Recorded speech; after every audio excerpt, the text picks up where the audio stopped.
अस्सलाम वालेकुम नाजरीन, वेलकम बैक। सुनिए डोरी का पार्ट 2। एक दिन बहुत ही अजीब हरकत हुई। एक रात मेरा दिल बुरी तरह घबराने लगा और मेरे पास कोई और हल नहीं था कि मैं क्या करती। मैं बाथरूम में नहाने के लिए चली गई, लेकिन मुझे ऐसे महसूस हुआ कि जैसे कोई बाथरूम के बाहर खड़ा रोशनदान से मुझे देखने की कोशिश कर रहा था। हमारा बाथरूम बहुत छोटा था। इसकी छत इतनी छोटी थी कि इसको हाथ लगाकर छू सकते थे, इसलिए रोशनदान से अंदर झांकना भी कोई मुश्किल काम नहीं था। अचानक से मेरा दिल बैठ गया। मैं बुरी तरह डर गई और जल्दी जल्दी कपड़े पहनकर बाथरूम से बाहर आई, लेकिन आसपास कोई भी नहीं था। रात के 2 बज रहे थे। इस वक्त वहाँ कौन हो सकता था? लेकिन शायद मुझे वहम हुआ था। लेकिन अगले दिन फिर से ऐसा ही कुछ हुआ और इस दफा तो मैंने किसी का साया भी देखा। मैं जवान बेटे की माँ थी, लेकिन मेरी उम्र 32 साल थी। आजकल तो जमाना ऐसा था कि हमारा निजाम इस कदर खराब हो चुका था कि सोचा भी नहीं जा सकता कि माशरा किस तरफ जा रहा है। ये तो हम जानते हैं। मुझे शक था कि शायद कोई मेरी फिल्म बनाने की कोशिश कर रहा है। मैंने जल्दी जल्दी कपड़े पहने और बाहर आ गई, लेकिन वहाँ कोई भी नहीं था।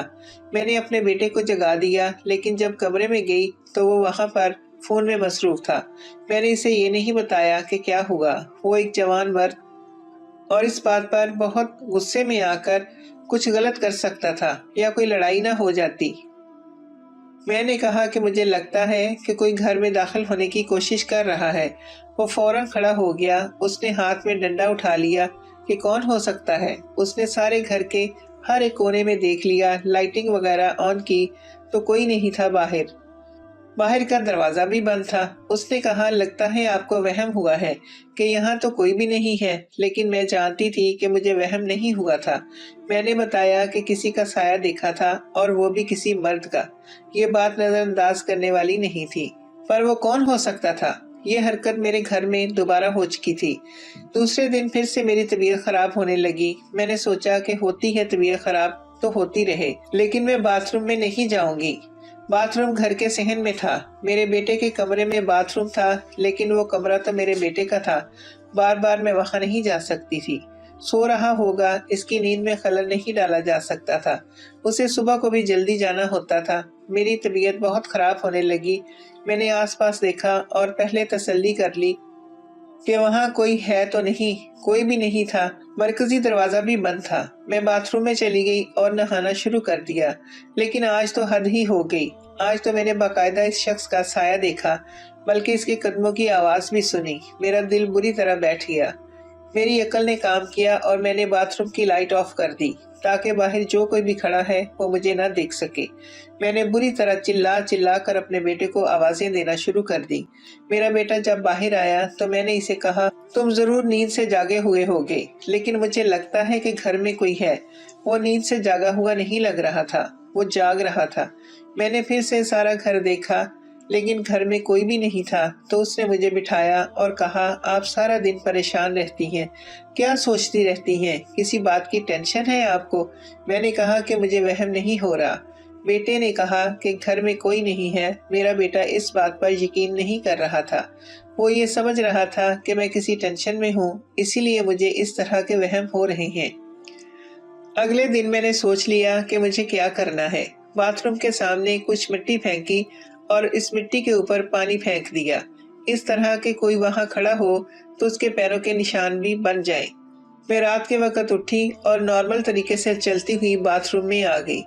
थोड़ी देर बाद मुझे किसी के चलने की आवाज आई। मैं नहा नहीं रही थी, बल्कि चुपचाप खड़ी थी। मैंने अचानक से दरवाजे की कुंडी खोल दी। जो भी शख्स खड़ा है वहां से भाग जाए, क्योंकि फिलहाल मुझे सिर्फ इतना जानना था कि ये मेरा वहम था या वाकई बाहर कोई मौजूद था। मैं बाहर निकल के आई, वहां पर कोई नहीं था। अंधेरे में कुछ नजर नहीं आ रहा था। मैं कमरे से टॉर्च लेकर आई और इस जगह पर रोशनी डाली जहां मैंने मिट्टी फेंकी थी। ये देखकर मेरे कदमों तले से जमीन निकल गई, क्योंकि वहां पर पैरों के निशान मौजूद थे।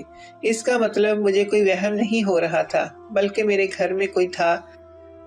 ये महसूस करके तो मेरा दिल बैठ गया कि कौन हो सकता है, कौन ये कर रहा था। मेरी तो किसी के साथ दुश्मनी भी नहीं थी। सुबह हुई तो मैंने इस जगह को गौर से देखा। जैसे रोशनी हुई मैं इस तरफ भाग कर आई, میں نے قدموں کے نشان دیکھ لیے۔ پاؤں کا سائز وہی لگ رہا تھا جو شاید میرے بیٹے کا ہوگا، یعنی کوئی میرے بیٹے کی عمر کا ہی تھا۔ پریشان تو بہت تھی، لیکن کیا کر سکتی تھی؟ مجھے کیا کرنا چاہیے؟ مجھے کچھ سمجھ نہیں آ رہا تھا۔ سوچ لیا کہ اس باتھ روم میں نہیں جاؤں گی، لیکن کب تک نہیں جاتی؟ یہ میرا گھر تھا۔ کیا میں اپنے گھر میں ہی ڈر رہی تھی؟ اور اگر وہ شخص میرے گھر میں آ جاتا تھا تو وہ کچھ بھی کر سکتا تھا، میرے بیٹے کو بھی نقصان پہنچا سکتا تھا۔ یوں تو میری عمر زیادہ نہیں تھی، لیکن مجھ سے گھر کے کام نہیں ہوتے تھے کیونکہ میرا اعصابی نظام بہت کمزور تھا۔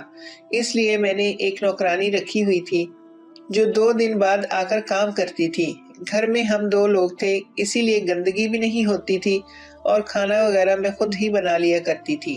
وہی نوکرانی کمرے میں پونچھا وغیرہ لگاتی کہ میرے بیٹے نے آ کر کچھ فرش پر مٹی والے پاؤں رکھ دیے۔ اس نے کہا کہ چھوٹے صاحب، ابھی تو میں نے صفائی کی تھی۔ میرے بیٹے نے ہنس کر کہا، اچھا نہیں کرتا، اور وہاں سے گزر گیا۔ جب وہ جوتے کے نشان صاف کر رہی تھی تو میرے قدموں تلے سے زمین نکل گئی۔ میں نے اسے روک دیا، اسے کہا کہ اس کو صاف مت کرو، اور غور سے دیکھنے لگی کیونکہ یہ پیروں کے نشان تو ویسے ہی نشان لگ رہے تھے جیسے باتھ روم کے باہر مٹی پر بنے ہوئے تھے، یعنی کہ یہ اس نشان کا پرنٹ تھا، وہی پرنٹ جو اس مٹی پر بنا ہوا تھا۔ پر یہی پرنٹ تو میرے بیٹے کے جوتوں کا بھی تھا۔ کیا یہ زیادہ بڑا اتفاق نہیں تھا کہ میرے گھر آنے والے چور اور میرے بیٹے نے بالکل ایک جیسے جوتے پہنے تھے؟ تو کیا وہ میرا بیٹا تھا؟ اچانک سے طبیعت خراب ہوئی، میرا سر چکرانے لگا۔ نوکرانی نے میرا ہاتھ پکڑ کر مجھے بٹھایا اور میرے بیٹے کو آواز دی کہ جلدی آئیں، آپ کی امی کو کچھ ہو رہا ہے۔ میرا بیٹا بھاگا بھاگا آیا، مجھے قریب کے کلینک پر لے گیا۔ ڈاکٹر نے کہا کہ آپ بہت کمزور ہیں، آپ کسی بھی قسم کی پریشانی سے دور رہیں، ذہن پر دباؤ بھی نہیں ڈالیں۔ واپس آتے ہوئے کچھ عجیب ہوا۔ جب ہم رکشے میں بیٹھنے لگے تو میں نے ایک عورت کو دیکھا جس نے اپنے آپ کو کالی چادر میں لپیٹا ہوا تھا اور وہ ایک کھمبے کی آڑ سے مجھے دیکھ رہی تھی، یعنی کہ مجھے احساس ہوا کہ میں اس کو جانتی ہوں، کہ جیسے وہ میری کچھ لگتی ہے، لیکن میرا تو اس دنیا میں کوئی بھی نہیں تھا۔ پھر ایسے کیسے ہو سکتا تھا؟ میرے بیٹے نے مجھے دیکھ لیا اور کہا، گھر چلیں، آپ کی طبیعت خراب ہے، آپ کو آرام کی سخت ضرورت ہے۔ میرا بیٹا کتنی میری فکر کر رہا تھا، اتنی گھٹیا حرکت کیسے کر سکتا تھا؟ اسے اس طرح کی حرکت کر کے کیا ملنا تھا؟ وہی تو میرا اکلوتا رشتہ تھا، میرا بیٹا، میرا مان، میرا سب کچھ وہی تو تھا، وہ تو میرا محافظ تھا۔